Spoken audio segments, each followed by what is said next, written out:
రాష్ట్రంలోని ఉద్యోగులు, ఉపాధ్యాయులు, పెన్షనర్స్, అవుట్సోర్సింగ్ సిబ్బంది, ఆశా వర్కర్లు, కాంట్రాక్టు ఉద్యోగులు, నిరుద్యోగ యువత సమస్యల పరిష్కారం కోసం జూన్ 12 నుంచి తెలంగాణ వ్యాప్తంగా భారీ స్థాయిలో పెన్డౌన్ ఉద్యమాన్ని ప్రారంభిస్తున్నట్లు మాజీ AP BCC chairman Bakka Judson advocate Kotagiri Ashok Kumar ప్రకటించారు. ఖమ్మం గట్టయ్య సెంటర్లోని జిల్లా ప్రెస్ క్లబ్ కార్యాలయంలో శనివారం నిర్వహించిన మీడియా సమావేశంలో వారు మాట్లాడుతూ ఉద్యోగుల సమస్యలపై ప్రభుత్వం కొనసాగిస్తున్న నిర్లక్ష్య ధోరణిని ఇక సహించబోమని స్పష్టం చేశారు. సమస్యల పరిష్కారం వరకు ఉద్యమం ఆగదని హెచ్చరించారు. ఈ సందర్భంగా జరిగిన సమావేశంలో పలువురు ఉద్యోగ, ఉపాధ్యాయ, కార్మిక సంఘాల నాయకులు పాల్గొని ఉద్యమానికి సంఘీభావం ప్రకటించారు. ఖమ్మం నుంచే రాష్ట్ర వ్యాప్త పోరాటానికి శంఖారావం పూరించిన ఈ సమావేశం ఉద్యోగ వర్గాల్లో కొత్త ఉత్సాహాన్ని నింపింది. జూన్ 12 నుంచి ప్రారంభమయ్యే పెన్డౌన్ ఉద్యమంలో రాష్ట్ర వ్యాప్తంగా అన్ని వర్గాల ఉద్యోగుల, ప్రజా సంఘాలు, నిరుద్యోగ యువత పెద్ద ఎత్తున పాల్గొని విజయవంతం చేయాలని నాయకులు పిలుపునిచ్చారు. ఈరోజు వాళ్ళు ఉద్యమం చేస్తున్న పరిస్థితి అయితే ఈరోజు తెలంగాణ ఏర్పడిన తర్వాత మరి ఏమైపోయింది అంటే ఈయాటికి మిగులు బడ్జెట్తో ఏర్పడ్డ తెలంగాణ రోజు రోజుకి అప్పుల పాలు అయికుండా పోకుండా ఈరోజు రిటైర్మెంట్ వాళ్ళకు దాదాపు 25,500 మంది రిటైర్డ్ అయితే ఈరోజు వాళ్ళకు పైసలు ఇవ్వలేని పరిస్థితులలో ఉన్నది. అందులో దాదాపు ఇప్పటికీ 96 మంది చనిపోయిన మన ప్రొఫెసర్ శాతం కలిపి. అత్యధికంగా అలా టీచర్లు ఉన్నారు.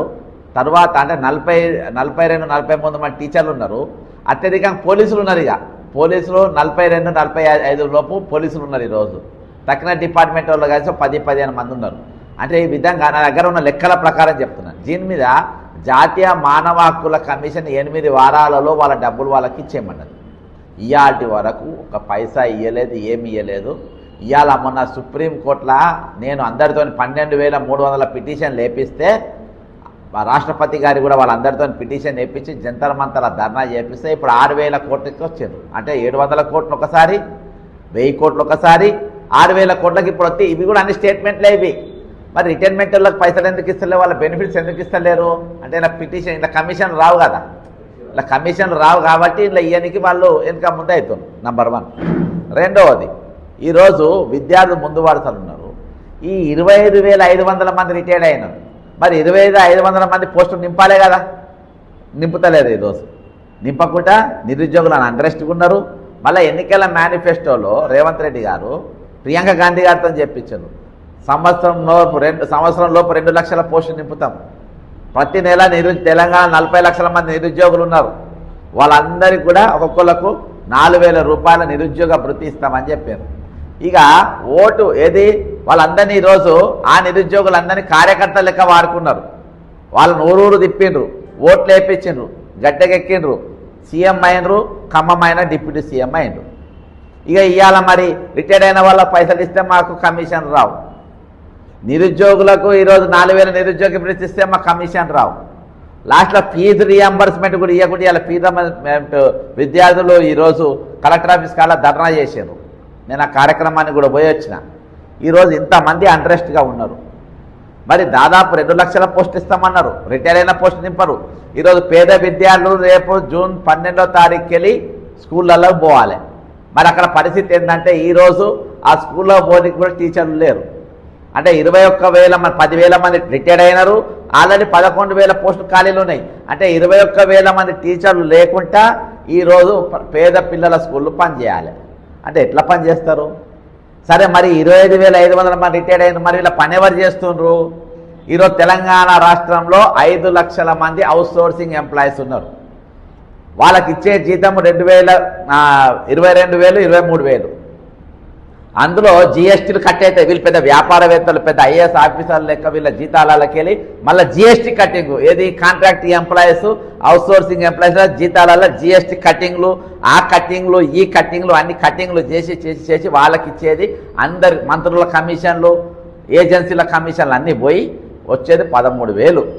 ఈ ఖమ్మంలోనే చెప్తున్నా, ఈ ఖమ్మంలో ఒక ఇల్లు 13,000 జీతం వచ్చినోడు హైదరాబాద్ వదిలేద్దాం, ఖమ్మంలో పనిచేసేటోడు ఇంటికి రా ఏం కడతాడు, స్కూల్ ఫీజులు ఏం పడతాడు, నెల రేషన్ ఏం తెచ్చుకుంటాడు. ఇక పండుగ పబ్బం అయితే మర్చిపోదాం. ఇక పండుగలకి ఇంటికి అవుట్సోర్సింగ్ ఎంప్లాయీస్ లేవు.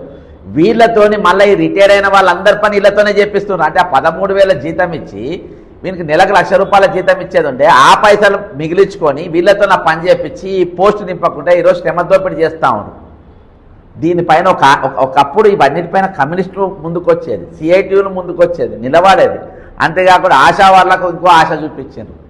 ఆశా వాళ్ళ మీరందరూ కాంగ్రెస్ మహిళా కాంగ్రెస్ కార్యకర్తలు లెక్క మారుండ్రి, మాకు ఓట్లు వేపియండ్రి, మీకు మొత్తం 20,000 రూపాయల జీతం చేస్తాను. పాపం ఖమ్మంకెళ్ళి కూడా చాలామంది అక్కలు చెల్లెండ్రు హైదరాబాద్కి వచ్చిండ్రు బస్సులు వేసుకొని. వేస్తే గుర్రాలతో దొక్కిచ్చి ఎండాకాలం తీసుకుపోయి పోలీస్ స్టేషన్లో పడేస్తే చాలామంది అక్కలు చెల్లెలు నాకు ఫోన్లు చేసింది, ఇట్లున్నది అన్నా అని చెప్పేసి. మా షామే వాళ్ళతో మాట్లాడించాను. ఇవాళ ఇంతమంది ఈరోజు అంట్రెస్ట్గా ఉన్నారు, ఇంతమంది ఈరోజు బాధలతో ఉన్నారు. లాస్ట్లో ఏదో కల్లో గంజో కప్పుకొని మేము ఇక్కడ ఉందామని చెప్పి అలా గుడిసెలు వేసుకుంటే, వెలుగుమట్ల కాడ గుడిసెలు వేసుకుంటే, ఆ గుడిసెల్లో ఇది ఎట్లుంటావు ఇక్కడ, ఇది మా అయ్య జాగిరి చంపిన సంపాది, ఇది నా అయ్య నా తాత ముత్తాల జాగిరి ఇది అని ఇక్కడ ఉన్న మంత్రులు వాళ్ళ అయ్యలు అవ్వ సంపాదించిన జాగలు లెక్క కలెక్టర్ గారికి చెప్పి ఆ ఇల్లు మొత్తం అవి ఇచ్చింది. దాంట్లో వచ్చినటువంటి భూములు ఊడబీకింది. అది ప్రభుత్వ స్థలంగా దానం చేసిన భూములు. మరి ప్రభుత్వ భూమి ఏందో నేను అక్కడ వీడియో చేసి చూపించిన, అలా పొంగిరెడ్డి శ్రీనివాసరెడ్డి గారి ఫంక్షన్ హాల్ చూపించిన. అది ప్రభుత్వ భూమా, పట్టా భూమా, లేకుంటే వీళ్ళ నాయన సంపాదించిన భూమా, ఎట్లా ఫంక్షన్ హాల్ రెడ్ మార్క్ వేసి గతంలో దాన్ని ఎందుకు కూలగొట్టలన్నా చూపించిన అక్కడ. ఇయాటి వరకు ఈ చాతగాని ప్రభుత్వం ఉంటనికి రాలి.